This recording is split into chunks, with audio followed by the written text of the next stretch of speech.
ვერა ივანიშვილი საქართველოსა და რუსეთის ორმაგი მოქალაქეა, ეს საჯარო რეესტრში ადვირთული დოკუმენტაციით ირკვევა. ბიძინა ივანიშვილის შვილის სახელზე ორი შპსე არეგისტრირებული, ორივე შემთხვევაში საჯარო რეესტრს მითითებული აქვს, რომ ის საქართველოსა და რუსეთის ორმაგი მოქალაქეა. ქიმიური იარაღის სავარაუდო გამოყენებაში ბრალდებული ოცნება, რომელიც 6 დღეა ვერსიებში არეული და თავს იმართლებს, პარალელურად ისევ იმუქრება.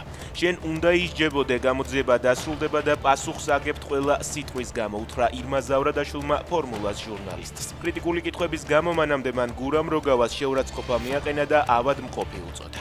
რაღაც ნივთიერება. მყოფი ვარ მაგ მიმართულებით, იმიტომ რომ თქვენმა სპეცრაზმებმა დამასახიჩრა და ჯანმრთელობის სერიოზული პრობლემები მაქვს. კი, ავადმყოფი ვარ.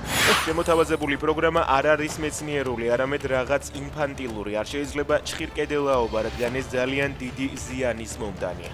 ასე გამოეხმაურა მზექა ლაშანიძე ოცნების მიერ დაანონსებულ განათლების რეფორმას, რომელიც საზოგადოების კრიტიკის საგანია.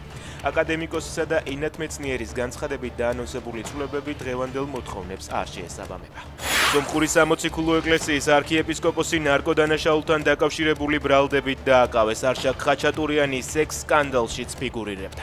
მას ედავებიან, რომ ნარკოტიკული საშუალება ჩაუდო აქტივისტს, რომელიც სომხეთის პატრიარქის გარეგინ მეორის წინააღმდეგ გამოდიოდა.